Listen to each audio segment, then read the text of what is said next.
How's it going, everybody, and welcome to episode 221 of Master My Garden podcast. Now, this week is yet again another wet week, but to bring some cheer to proceedings this week, I'm talking to Des Doyle. So, Des is a garden designer, a writer. His new book is out now called Growing Beauty, and that is launched in conjunction with a short film about the same topic of his own garden. And the book is brilliant.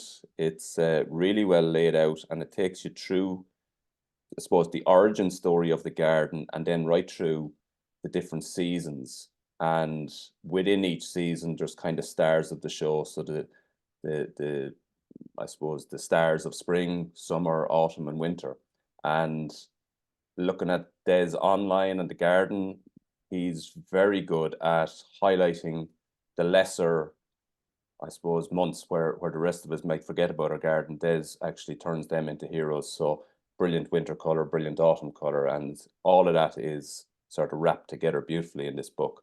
So we spoke to Des back in January 21, actually, which seems like a lifetime ago now, but it was on episode 53. And from the couple of weeks after that, we talked a lot about grasses during that episode. And in the weeks after the episode, the amount of people that actually messaged to say they had gone back through several times to write down notes of the various plants that Des mentioned, and particularly the grasses that Des mentioned during the episode. But now you're going to get a chance with this new book to actually hold it and see the plants list, because there's an extensive plant list in it. So, Des, you're very, very welcome back to the podcast. Thanks so much, John. Thanks for having me on. Yeah, there's a lot happening for you, and there's a lot we're going to chat about in today's episode. And the few weeks after the last episode, which, as I said, January 21, it's a while ago now, and I got a lot of messages at the time around that people had listened back and actually took notes of the plant names that you mentioned, and they listening to I would say a lot of the plants you talk about are no fluff. They're very hardy, good performing plants, shrubs, trees for Irish gardens. And I think that's something that really stands out, and it definitely comes through in the book that I've just looked through today. So yeah, tell us about the garden, I suppose, first, and then the origin of the book. And as I say, it's a really well laid out book, and lots of inspiration in it. Thanks so much. Yeah, so the garden is actually it's around the house where I live. It was originally my parents-in-law's garden. The house was built in 1810.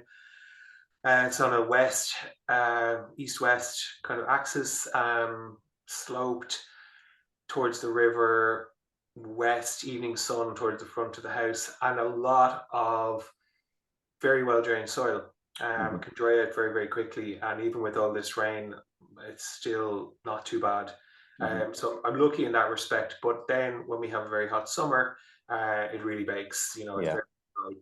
So the garden really, I started gardening in 2012. I just I'd lost my job. I'd had a series of really bad months with depression and anxiety, and it was a really difficult time in my life. And I'd always been interested in gardening, but I'd never kind of really got into it in the sense that I'd made much of a garden. So I just started on small things. It was really just looking at the garden. I had lots of space, and it was trying to figure out, okay, what do I do here? What don't I do? What should I do? And it was just trial and error. I'm completely self-taught, and it was just by mistakes. That's how I learned.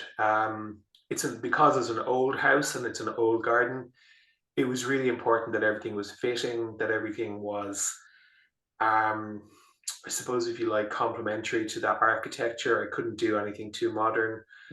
But so I guess looking back on that time, what I could say now is, and the book explores this, is that people get really tied up in how to do a garden, how to design a garden, how to get all the things into a garden.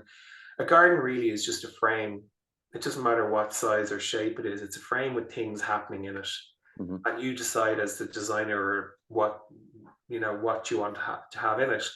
And I think if people can simplify that as a concept, that it's really just a square or a circle or a triangle or whatever shape your garden is, and you have to set your intent. What do I want to do? Where do I want people to go? Do I want them to go to a pond? Do I want them to sit down? Do I want them to go around the garden? Do I want them to go through the garden? So that's actually, for me, the start point of any garden that I design, or even my own garden. What do I want to do in this space?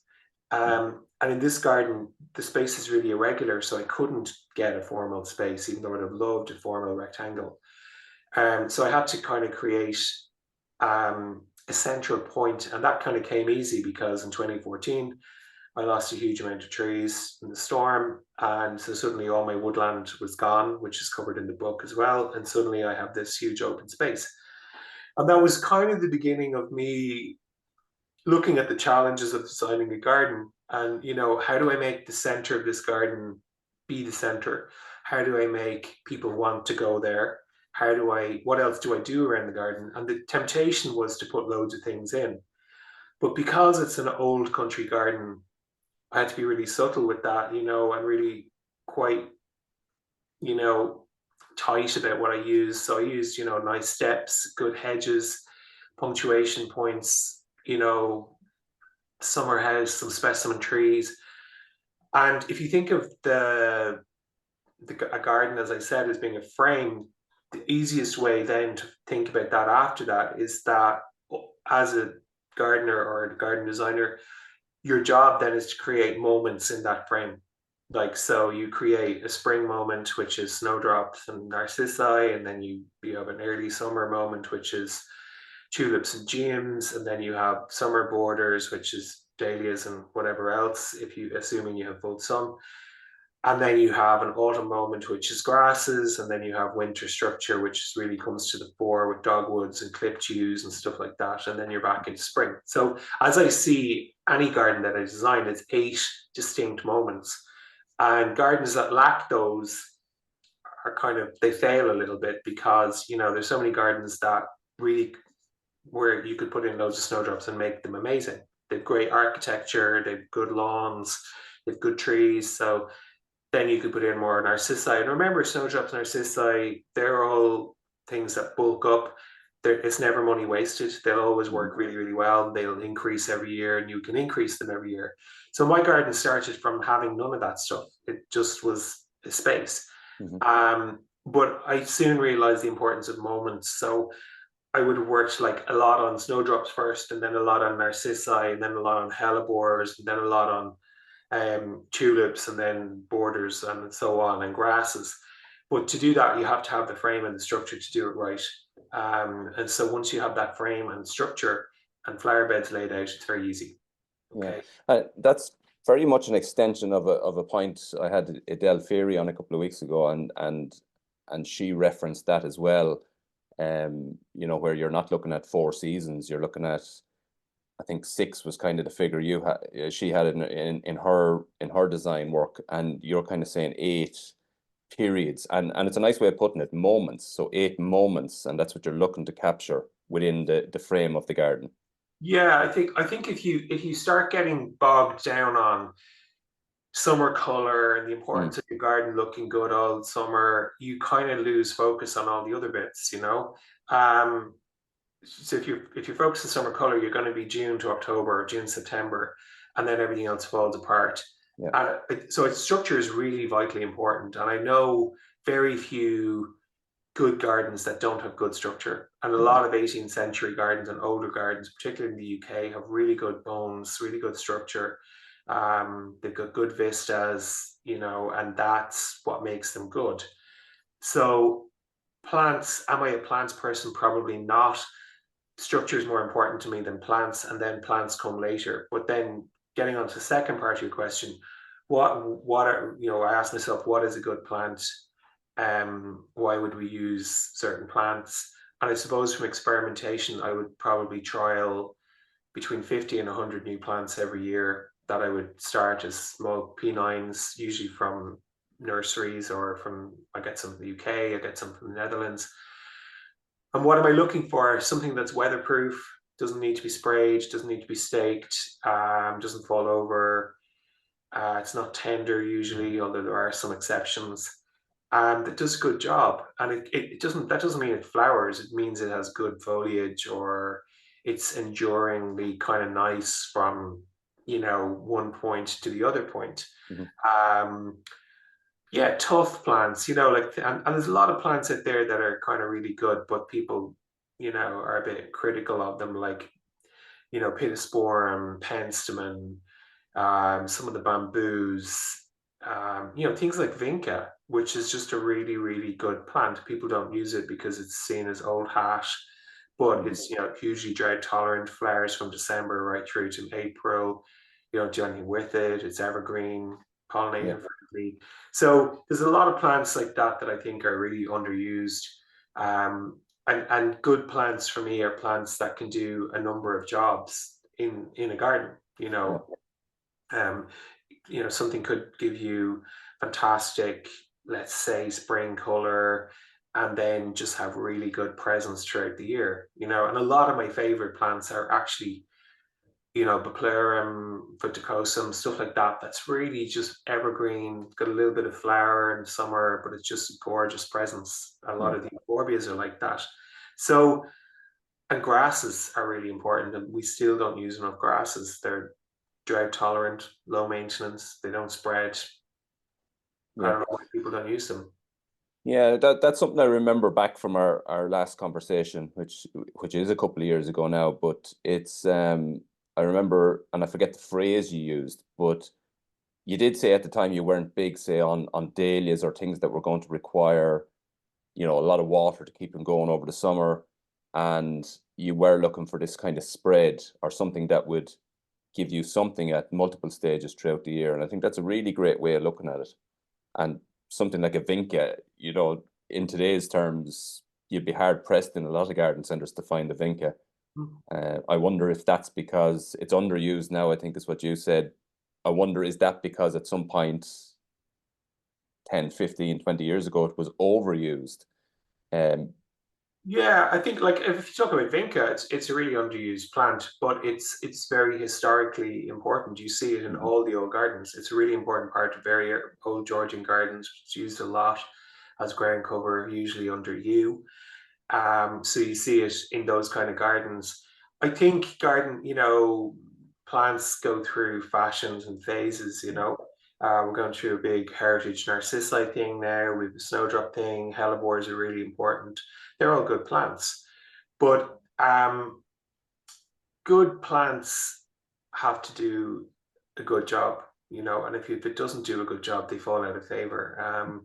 But I do see a lot of gardens, often where I'm brought in to refresh planting, where there's a lot of plants used that just are really poor, and I just, people think, oh, I have to change the path or I have to do this or to do that. They don't. They just have to take out the plants that aren't performing. mhm, So I just get rid of plants that are not performing, because it's life's too short to grow plants that don't work. yeah, yeah, So yeah, dahlias, all of that kind of tropical stuff I used to grow a lot of, was very fashionable 2010, 11, 12. But I've real sustainability queries around that. There's a lot of water, there's a lot of imported plants, there's a lot of water, there's a lot of human resource used to dig them up, put them away, put them mhm, back in. There's a lot of peat, there's a lot of plastic, there's a lot of staking, there's a lot of watering. Um, in the same way as growing even some roses, that people just can grow them. We can't grow some roses here because it's too wet. yeah, The flowers get very badly bald, they get browned, you get black spot, and then people are spraying them, and then they're saying, why don't I have any insects in my garden? Well, because you sprayed them into oblivion. yeah, yeah, So, I guess sustainability has become really important to me. Like, I would prefer to plant a mahonia that will give me winter structure and feed pollinators in December and January, rather than a whole pile of dahlias. Now, that's not to say I don't use dahlias. I do, usually in pots. But I think, we have to think about not just, what the plant is, where did it come from? Who grew it? Um, how did those people get paid? How much water was used? How did it get here? Like, when you look at supermarket plants, like, their resource journey is huge. mhm, They've been grown, often abroad. They've come in on trucks, on trolleys to a distribution center. Then they're driven to all over the country. then Yeah. they're taken out, usually in bad condition, then they're maybe watered, then they die, and then they get binned. Yeah. It's funny, there's kind of two parallels there in what you're saying, and they're very much tied in. So if you take, for example, the really nice, fresh looking plant that's in a garden center or in a supermarket today, and as you say, it has been grown in Holland in temperature controlled environment. It has come across the water in a temperature controlled truck.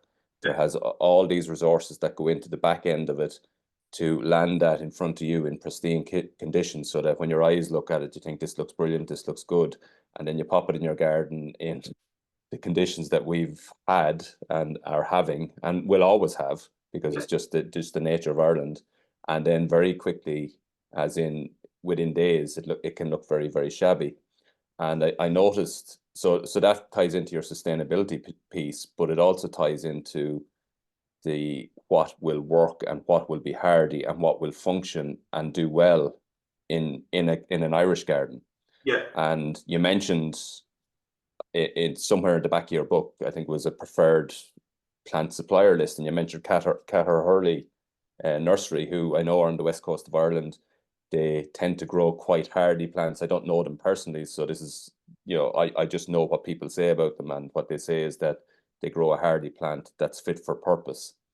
And it may not look as pretty on day one as, what comes off the shelf of a supermarket yeah. because it hasn't been grown in that way. But over the next 12, 24, 5 years, that's definitely going to perform much better. Yeah. And I suppose what you're seeing there is that there's a correlation between the two, and it's important to be aware of that. Yeah, like I'm a big fan of supporting small nurseries. Why? Because it's a sustainable thing to do. Hmm. It's a small business. They're small businesses. They're doing their best. So Cara Hurley, Mount Venus, Kilmurray, Camolan Potting Shed, Yeah. Altamont, they're all businesses that are, propagating a lot of their own stuff. They're all experts in their field. They know their plants well. They're keeping plants going. And, as a gardener, it's the same as buying at a farmer's market. You're spending money that's going to stay in your local community. I think that's a sustainable way to spend money, first of all. Hmm. Second of all, those plants are not coming from far away. Most of them are grown peat free. It's low water, sometimes low plastic. So there's really interesting kind of ways to think about how do I spend my money when I'm a gardener. Hmm. If you look at, I mean, there's a really good nursery of odd and unusual and maverick left of center plant Vicks individual plants in Waterford. So she's got a no plastic policy. She's got peat free. So you can get these really great plants from her, and they're small plants. But that's what you should be buying. You should be buying small plants. But people go into the big garden centers and everything's looking amazing because they're fed and they've come out of a greenhouse a week before and they're in full flower. And the first thing a plant is going to do when you plant it in full flower is stop flowering. Hmm. So people go, oh well, why did it die and why did it fall over? Because it's done. That's all Hmm. a plant wants to do. It wants to flower. Yeah. So I rarely shop in those sort of places. I really kind of direct my clients not to shop there, and it's a real change. It's kind of like, you know, you have to kind of think about what is the plant, what am I asking the plant to do? And if you buy a really good, hardy, well-grown small plant from Cara Hurley or Mount Venus or whoever, it's in a small 1 liter pot or even smaller, it's going to want to grow Hmm. Yeah. because it hasn't flowered yet. Um, it looks a bit sad when you put it into the ground, but 6 weeks later it doesn't. And at that point, it's got its chance to put down roots to get itself ready to flower. Whereas something in flower or near to flower, it doesn't have a chance to do that. Its growth is done. Hmm. And rarely will you get them to go through to the next year. So I don't like buying those plants. Um, there are loads and loads of good plants. There are loads of good nurseries out there where you can get small plants. They'll even do mail order. They have great plant lists. They know their plants inside out. They'll combine plants for you. They'll give you planting lists. And we don't use them, Hmm. and those are really important things. So I would always try and choose from those nurseries if I could. And it really is an education piece as well, like, because people they assume that a plant that looks so vigorous on a given day is a really healthy plant, whereas one that might look like it needs to get into the ground quickly looks like an unhealthy plant, but it's not actually the case. And I think it's an education piece. Yeah, like I mean, people buy, let's say, penstemon in full flower in July. They're done. Yeah. They're not going to put down any more roots, and no one's going to cut them back like they should be because they're in flower. Hmm. Whereas if you buy a little small 1 litre penstemon from Cara Hurley today in April, by the end of June that'll be in full flower, Yeah. and you can take cuttings from it, you can propagate it, you can make your own penstemons. Yeah. Whereas like once a plant is in flower, it's kind of done what it needs to do. Yeah. It Yeah. doesn't want to do anymore. Yeah. So no matter how much you water it, you're still going to have some failure. Now, of course, you've got bedding, which does its thing for the summer, and that's a little bit different in that that will continue to flower, but ultimately that's done as well. Mhm. Yeah, we've gone slightly off topic, but it is an interesting and worthwhile topic as well. Yeah. To take it back to the book, so the book is Growing Beauty, the reinvention of an Irish country garden. And as I say, it takes you through the various seasons, and of which you've kind of saying you've 8 moments Yeah. defined as your seasons. Tell us about the book and the layout of it, how it works, because there's some brilliant chapters within it. 9 favorite snowdrops leading into hellebores, the heroes of spring, takes you up into summer, 9 plants for summer magic, summer days with roses and autumn jewels. And so it's taking you through these windows of or moments as you've described them. Hmm. And I assume that these were nice snapshots of that period of time, and here's a plants list that kind of goes along with it. But you're actually saying that these can be mixed and matched together. So tell us about that and how it works. Yeah. So the idea of the book, like I really like writing. I really like I've always liked writing, and I read a lot of books, and I watch a lot of kind of films and stuff. So I was interested in doing two things. I was interested in making a film of the garden to kind of record the garden, because I think it's quite nice to watch a film about gardening. So there's quite a few nice films out there about gardens. And the second thing was to write a book, because I teach a little bit and I have clients who want to learn more. And I think there's an appetite for that. Mm-hmm. And I wanted to self-publish. I wanted to do a small run. My wife's a graphic designer, so she did a terrific job on the graphics. And I didn't, did I want to write a book on just plants? Not really. Did I want to write a book on garden design? Not really, because garden design is very specific about a garden. Each Yeah. garden is Yeah. different. So what I wanted to write a book about was about how I developed the garden, and what challenges did I meet along the way, and what do I now think is important, about gardening, having done probably that for 15 years. So if somebody with a new garden picked this up, what would they learn? So I wanted an element of seasonality, spring, summer, autumn, winter. And I wanted kind of the highlights of each of those seasons. Mm-hmm. And then I wanted a few chapters, random chapters, if you like, on, let's say, lightness, foliage, things that I think are really important. So there are a couple of things I think are really important considerations for any garden. It doesn't matter if it's new or old. And that structure. If you don't have structure, you don't have anything. Mm-hmm. And I don't care how good prairie planting looks, it's still got no structure, and it's still pretty boring in winter. Mm-hmm. So, and if you've got a very tropical garden where you're very dependent on summer color, it's also very boring in winter. So structure is really important, and that can be steps, it can be gates, it can be clipped yew, it can be beech hedges, it can be things that are there. So that's a really important thing. Lightness is really important, because we use too many plants that are clunky and chunky foliage, and there are lots of leaves and very little else. And that can make a garden feel very gloomy, and can feel very stuck, when it could actually be a really nice space. So, grasses are really great for introducing lightness, because they're see-through. Dogwoods, anything that's reflective, anything that's got good leaves is reflective. That's a really good thing for lightness. So light is lots of different things. It can be reflection on water, which is in the book. It can be see-through. It can be something that looks really great in the fog. it can be something that just has great big leaves that create a silhouette and create shade, because light is shade and light and dark. And the last thing was foliage. You know, foliage is such an important thing that we underestimate. So many plants have really horrible foliage. And there's lots of plants in the book. People say, "Oh, why isn't that in it?" And I said, "Foliage isn't that great." You know, this like quite. You know, if you think of something like innulas, a lot of the asters, some of the phloxes, some of the campanulas can be really clunky foliage, and they're too big. They're quite shady. They fall in. I'm not really that fond of that. I want that see-through lightness there. So that was really what it was about. And then the grids, as I call them, which are basically sets of 9 plants. The idea with those is that you could look at the grid for foliage. There's 9 good plants. There's 9 green plants. There's 9 autumn plants. There's 9 spring plants. There's 9 snowdrops. You can kind of get a bit of a feel for what works with what, because they're all plants that I grow, and they're all plants that grow with each other. So, you know, you could look at the snowdrops and say, okay, I'm going to pick 2 snowdrops from there. And you could look at the hellebores and you could pick something from that. You could get some good evergreen foliage. Then you could get some plants that have good summer flowers and winter structure. And then you could get, you know, some autumn plants as well.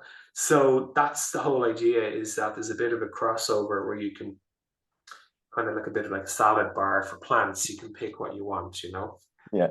And that sounds like a lovely concept. And in doing that, in bringing your plants from your different moments, as you call them, you're getting a garden that's going to have interest all year round, as opposed to, you know, going in on and picking all your plants on a given day that look good, but then or designing a hot border, you know, hot summer border, and then it looks brilliant for 4 months of the year, or less if we get a really wet summer, and then it's abysmal for the rest of the year. So you're adding these moments throughout the year.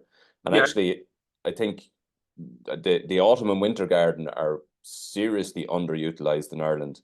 And they're actually, you know, if you can get something with a bit of flower at this time of the year, in the winter time, in the early springtime, when things are a bit gloomy, you know, weather-wise, and you look out and you spot these, you know, whether it's you have some brilliant photographs in the book of photographs through the garden on a foggy day. There's some brilliant photographs of that, and that's a beautiful scene, something that would cheer you up a bit. But also the flower that you're talking about adding from these, you know, the autumn jewels or the winter flowers, they add cheer at a time of the year where it's badly needed. You know, so yeah, I guess it's like it's funny when you talk about, you know, when borders are planted. I mean, there's a lot of garden designers out there who are not plants people. So often I will go and do a fix on those kind of plantings where the structure's okay, but the planting is not. And you can really tell the month it was planted, yeah, because you're like, oh, this was planted in May, because everything here flowers in May. They went to the wholesalers and they bought everything that was in flower in May, and there's nothing that flowers afterwards. yeah, Or if they're really stuck, they'll just put in loads of hydrangea Annabelle.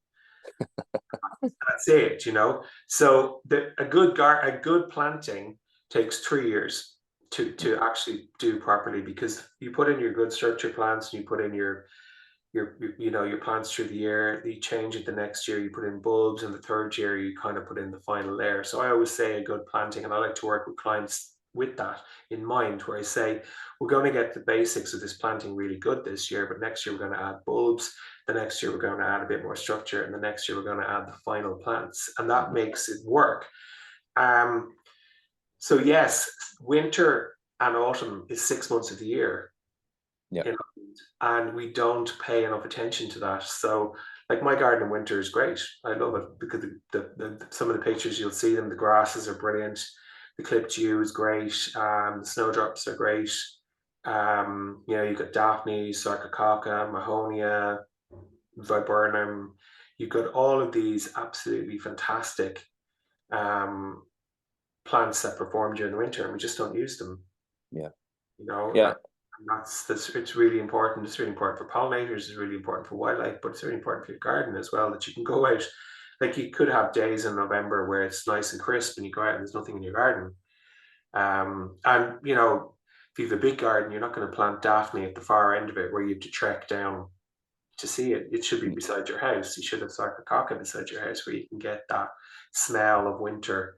throughout, the really gorgeous scent throughout winter. Mhm. So I think that if we move away from the kind of summer color, Instagrammable kind of plantings, it's much more interesting to do a garden that has things that work really well, and often I'll go around the garden and I'll say, okay, is there a Daphne? Is there Sarcococca? Is there Mahonia?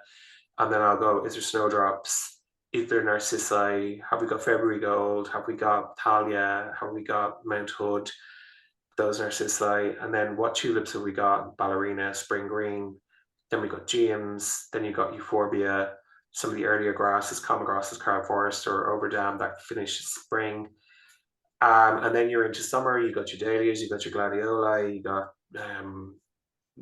some of the eryngiums are really, really good as well.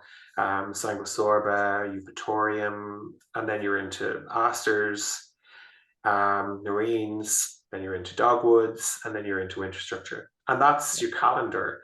And you don't do that in 1 year. Yeah. So like each year with a client's garden or with my own garden, I'd say, okay, what do I have to fix? Mhm. So I'm going to add more narcissi, or I'm going to really focus on hellebores. So instead of buying one hellebore a year and buying loads of other plants, I said this spring I'm going to do loads more hellebores. Yeah. So I'm going to get, going to put in 15 hellebores, and that's hellebores done. Mhm. And the next year they look great because they have a whole year to establish. I'm not constantly adding one all the time. Snowdrops, I'm a big fan of just the normal Nivalis. I just divide tons and tons of them. That makes, you can see them in the book and you can see them in the film as well. That makes a whole carpet of snowdrops, which is a moment. Yeah. Yeah. That's from December until the end of February. So, And what you're talking about here is, so a lot of people listening to the podcast are, they're doing their own gardens. yeah, They're not getting a garden designer in, and a lot of them will try to do that. They'll go and they'll end up with all their dahlias and their salvias and their asters and so on. And when sometimes you talk about garden design, it feels like it's unattainable for somebody doing it on their own. But what you're really talking about here is not, it's very much attainable for anybody following fairly basic, I suppose, templates of these are good performing plants that are at their peak in this moment, and here's the next moment, and you just slot your plants together, and over time, as you say, you spot an area that maybe needs a little bit of a revamp for next year, and you add some, or if it's missing a moment at a certain time of the year, you come along with the plants from that moment and you add them in. yeah, and I'll utilize the best parts of the garden to give the best show. So, there will be gardens, and everybody will have parts in their garden where that aren't working. So, if somebody says, "Oh, this corner is really awful. It's really dark, and it's odd shape, and it's clay." I'm saying, okay, well, we put Hydrangea Samanii up the wall, and we put one of the really good Clematis alpina. It's going to flower in early spring. We do some ferns. We put snowdrops through the ferns. We might put some Virginia, and we might put some Vinca. Mm-hmm. It's done. Yeah. There's no summer color in that. It's just that's the corner, north facing corner that looks really, really well. If they've got acid soil, you can put in some Mecanopsis, nice blue poppies, um, Lily of the Valley, Polygonatum, things like that, that will really make it. So people, I think, get kind of overawed by this. I have to go out and keep buying stuff. But I think you're better to buy with intent and say, I'm going to do this year, I'm going to buy penstemons, and I'm going to buy hellebores, and I'm going to buy some good winter flowering shrubs. Mm-hmm. So I don't ever kind of go to nurseries for myself. Kind of like, oh, I'll go and see what might happen. I kind of go with a list. So I have a list always that I say, okay, I need some more. Sometimes don't know what it is for the Yeah. corner. I need evergreen ground cover, 60 centimeters, drought tolerant. I don't know. And then I work out of that. But really, the more I've worked with plants, I probably have a palette of about 150 plants that I know really, really, really well. And those can all be interchanged. So sometimes a client will say, what should I put here? I can kind of give them a planting list from my head because I know that they all work with each other. Yes. But yeah, that you're right. That is for clients or for gardeners who are listening. It's a jigsaw. That's all you're doing, you know. And that, like, the jigsaw, part of the jigsaw is spring, part of the jigsaw is early summer, part of the jigsaw is late summer, part of the jigsaw is autumn, winter. When you put it all together within a frame, that's your garden. And there'll be bits missing in the garden where, like, I walk into gardens and go, where are the snowdrops? Why isn't there a Daphne here? Why has the garden stopped looking good in July? Because you've no late summer color, because you've no asters, you've no nerines, you've no dahlias, you know, you've no stuff in pots. So the things like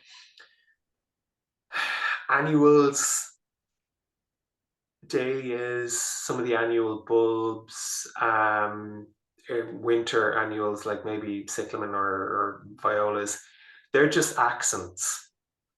They're not the thing, you know. They're just like make it look a bit better.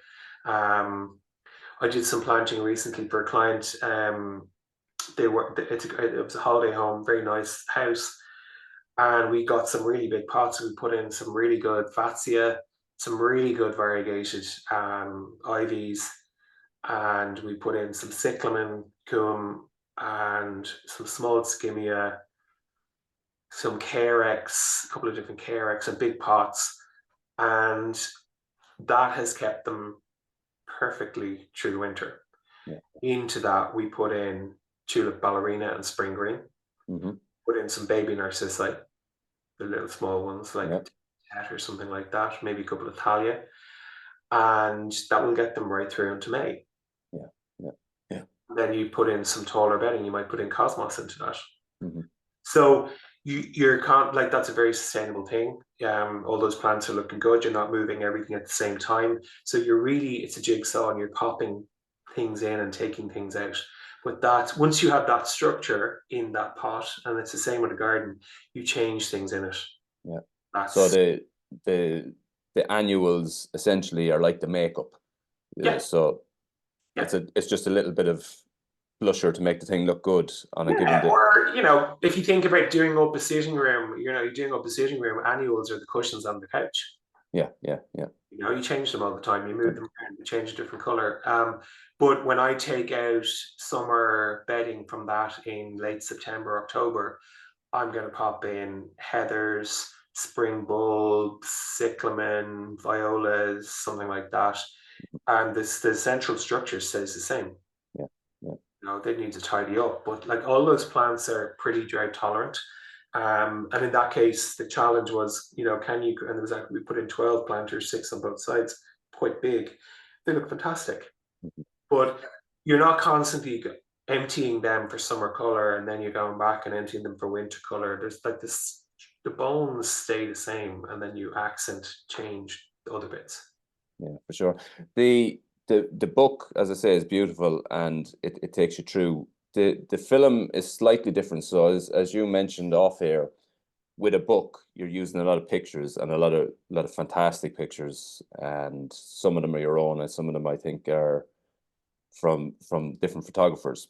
But with a film, you're capturing these moments that you talk about, but maybe you're seeing the stages as opposed to the photograph, which gives you that one singular moment, you know.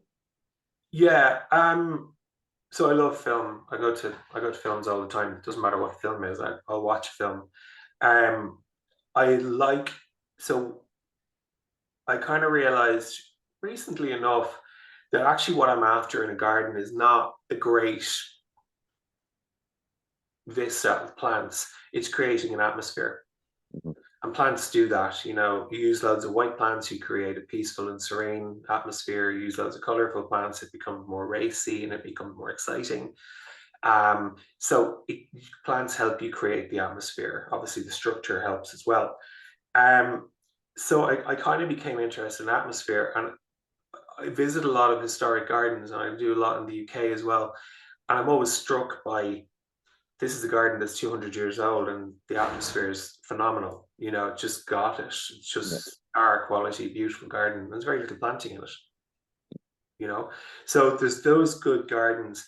So I started becoming interested in atmosphere, and what does this garden feel like? You know, does it feel too much? I go to a lot of more modern gardens, and it's just they're overwhelming because they've tried to get everything in. You know, there's a water feature and there's a set of steps and there's wrought iron this and there's wrought iron that and there's five different colored benches and there's a pink seat in the middle of the tulips and there's this and there's that and that. And it's just so much stuff. And all of those things on their own are brilliant. Mhm. And when you separate them out and use less of them, it makes them more powerful because it's often very hard to see lots of things in one garden. Yeah. So for me, atmosphere is about just having enough things that keep you interested. And the film, I wanted to make it it's been shot over the last 4 years just to capture that atmosphere. You know, that this is what the grasses look like in winter. You know, they're burnt ochre and there's verbascum up in front of them, and that's coal black and charcoaly colored. And you can certainly create that in an image, but it's static. Mhm. So I just thought it'd be interesting for people to experience the two things. And that's why, you know, hopefully the film is only about 35 minutes, but it follows 4 seasons. And you can kind of get a sense of, you know, what the garden is really like without visiting it from the film in a different way than you can from the book. So the book is great as a reference, and books are great as references, but Yeah. nothing beats seeing, you know, what does a hellebore really look like with those snowdrops, with that viburnum behind it, because you can see it in full color and the light is changing and the plants are moving. So it gives it much more sense of movement and sense of lightness. Yeah. So that was the important thing. And making the film was, you know, it was tricky because it was like 5 hours of footage for 30 minutes. Right. So, you know, we had to chop a lot, but I'm really happy with both of them. But they're two different things, but they're Yeah. still nice. I'll hopefully have the film up on my website after the book launch and people can watch it there. I just, you know, I like to share kind of what I like. So yeah, the book is a different thing than the film. The book is reference. The photographs are beautiful. I'm really happy with them, and all the photographers who worked on them should take a bow. They were great. Um, but it's a different thing. And I should also say, like the book, you know, I had a very good idea of what it should be, but I didn't really know what I was gonna, you know, how the final product was gonna look like. And I was really lucky to come across a friend, Candida Firth McDonald, who actually lives in Kilkenny, and she's got loads of experience in editing. And she was actually the person who came in and really made that sing, made shape of it. Yeah. You know, she asked great questions. She was like, "Why do you think that?" And "What do you think about that kind of garden?" And "Why do you think that works and why that doesn't work?" And you know, with working with her on it was just a brilliant experience because she shaved off the bits that didn't matter and she made the bits that did matter better. Yeah. It's just like a really good producer kind of person, and she just has a great knowledge of plants as well. So she's a pleasure to work with. And the book wouldn't be, and I love collaborations like that because the book wouldn't be as good if she hadn't done that. And the same with the film. Alan, the filmmaker, I let him do his thing because that's what he does. Yeah.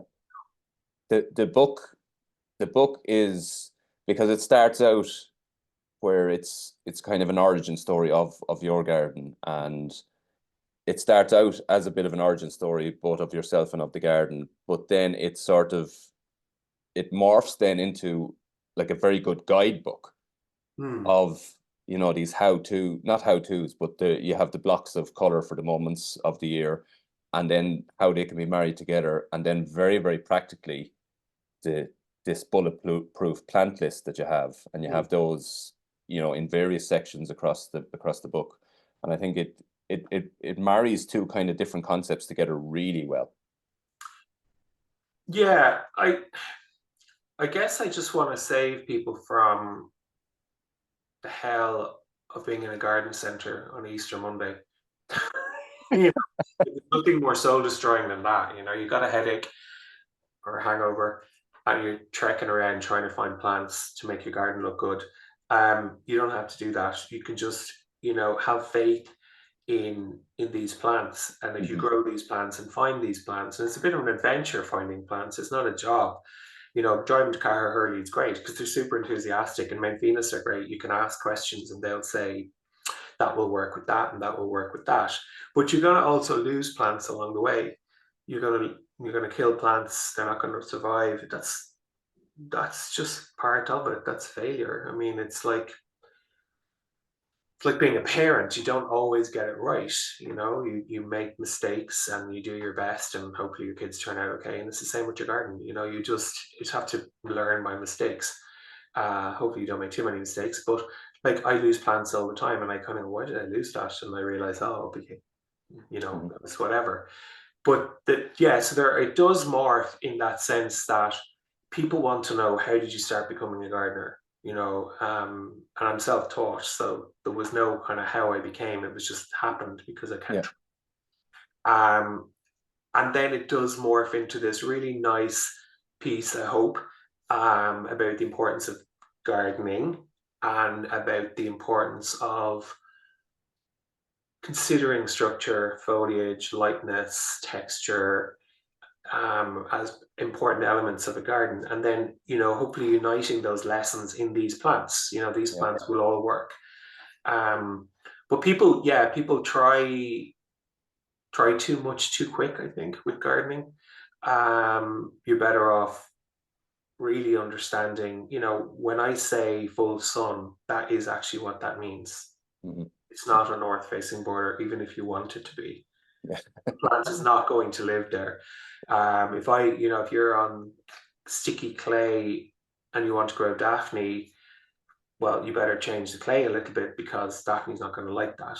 And the reason why is because it comes from high mountain habitats with perfect drainage. It doesn't like its roots cold.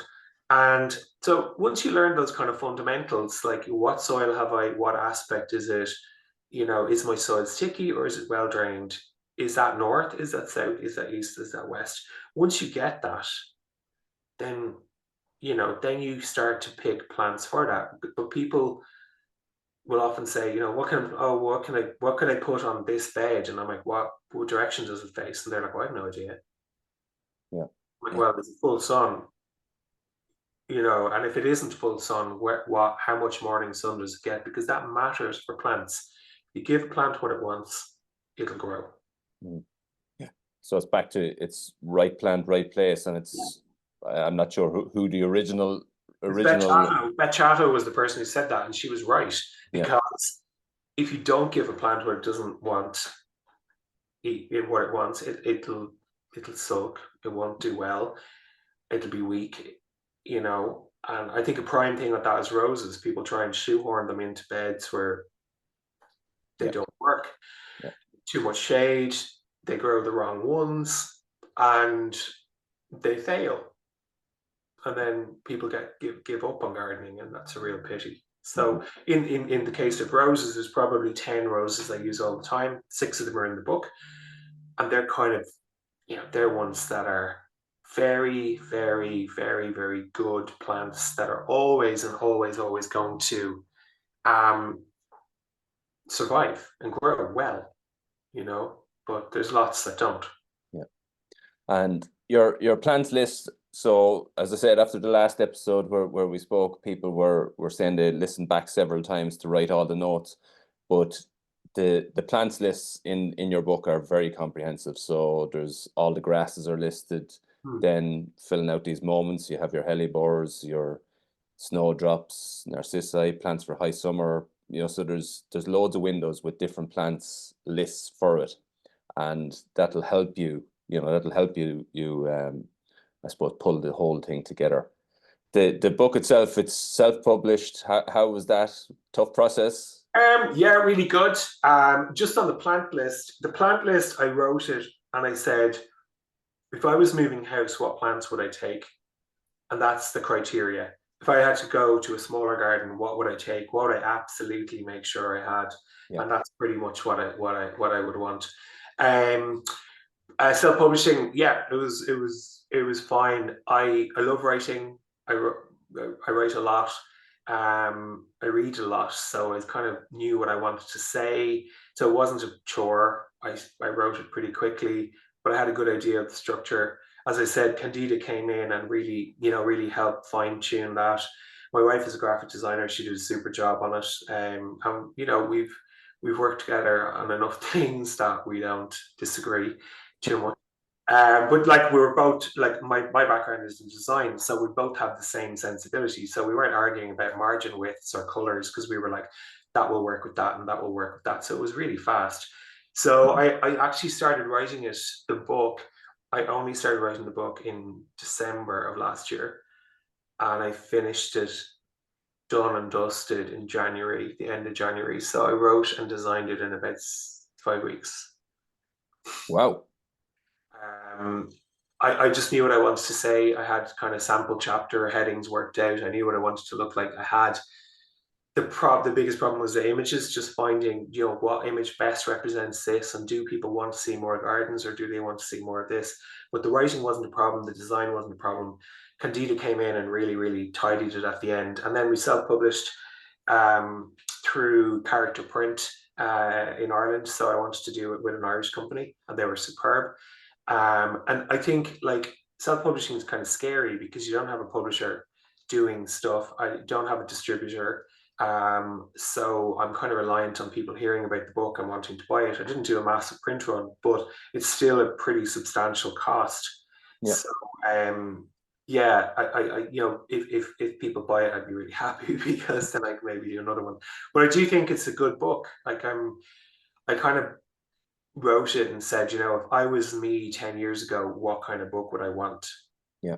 And this is hopefully that book. There's probably another book out there where you could do more plant, what works with what and that kind of thing. And that might be another book for me in the future because I'm interested in that. But yeah, the concept of putting a book together is kind of scary because at some point you have to leave stuff out. Mm-hmm.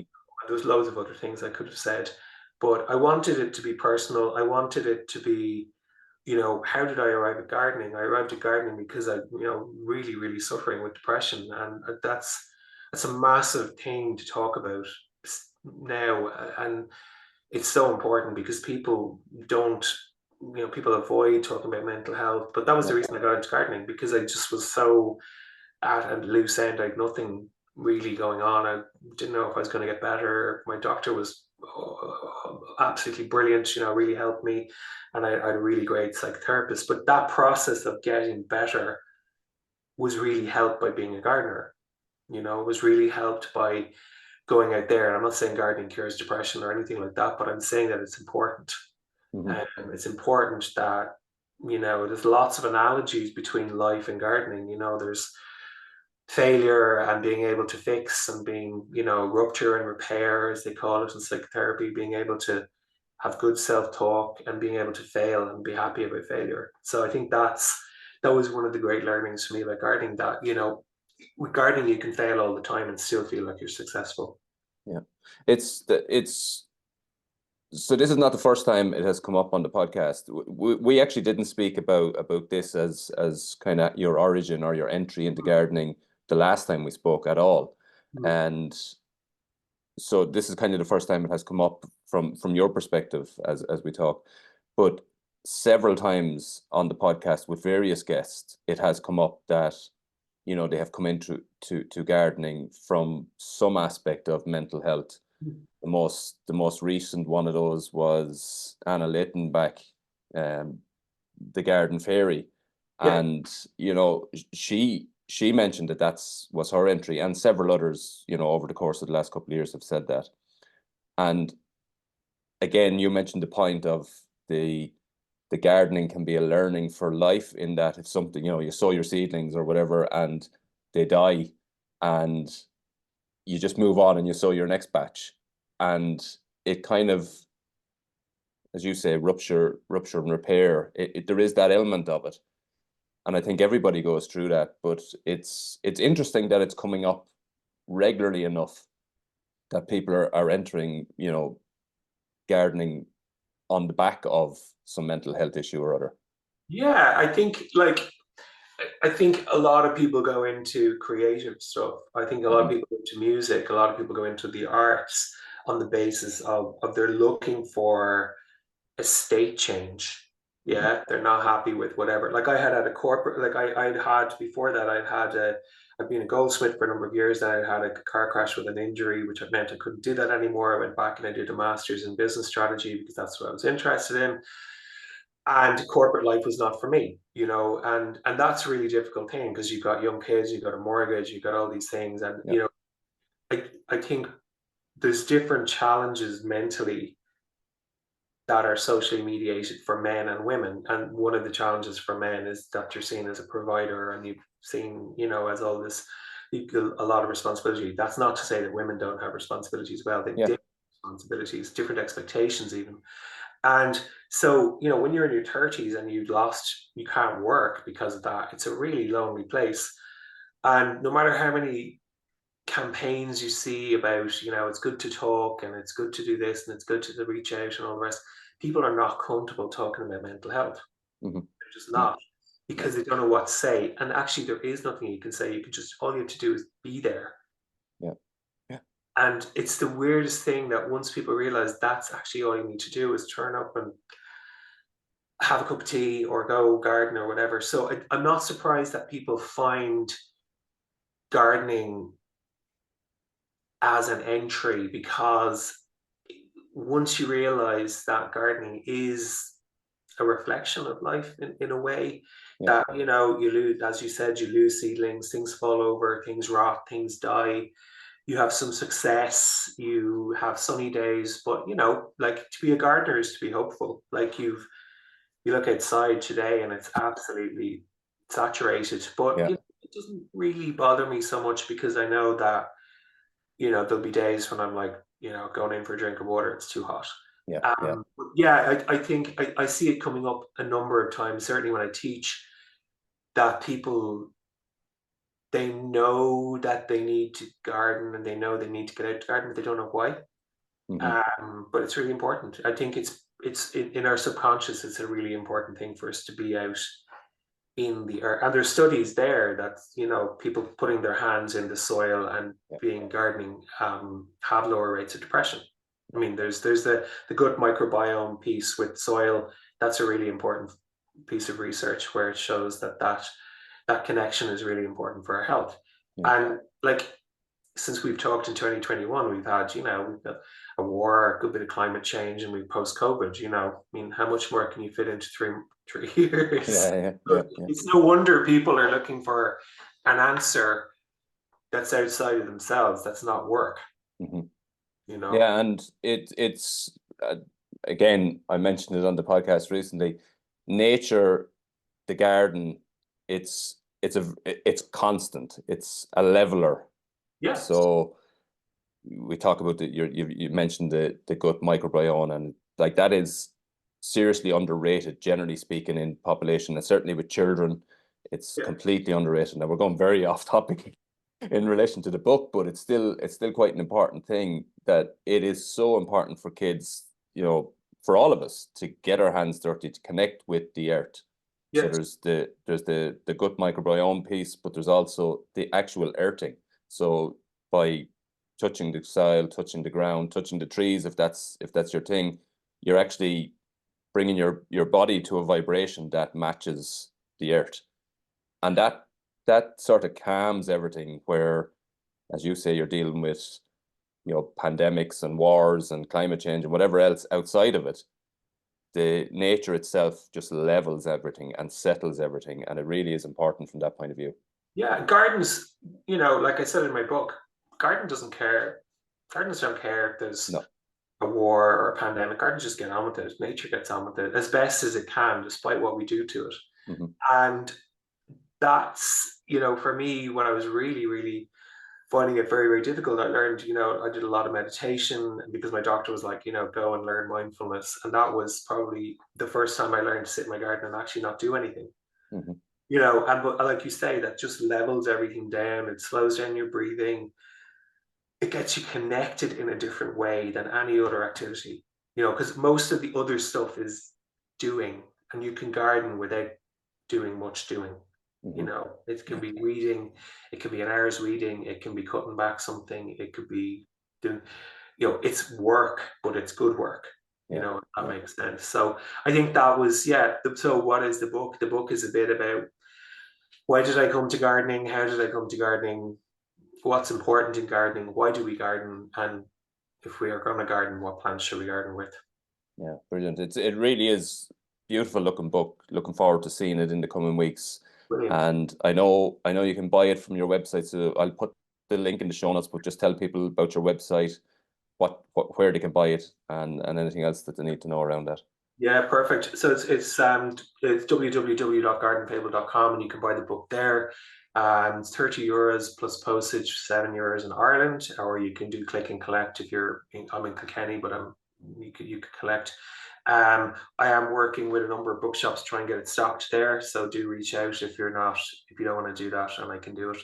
And yeah, I'll also have it on sale for my courses, which are starting in May. So if you're on one of my courses, you'll be able to buy it directly as well. Yeah, and again, all your courses are on the website, so I'll put the link to that in the show notes, and anyone that's interested there. Just looking at the book, it's €30 plus postage. It's seriously good money well spent, because if you start picking these plants, in the combinations that are mentioned in the book, it really will make your garden sing for all these moments throughout the year. And I think that's really, really important. So Des, it's been a fascinating chat again. I know a lot of people will have their pens out. They don't need to just have their pen out though, because the book will outline a lot of these plants. And it's been a great pleasure having you on again. And thank you very much for coming on Master My Garden podcast. Thanks so much, John. So that's been this week's episode. Huge thanks to Des coming on. Fascinating chat. We went in different directions there, various directions that I actually didn't expect to go, but they're all really important, in terms of the garden and what it can do for you, but also the practical piece around choosing plants, combining plants. The book is a really, really good guide for that. Fantastic photography in it as well, like beautiful, as Des says, beautiful moments within the garden, and they're all captured brilliantly.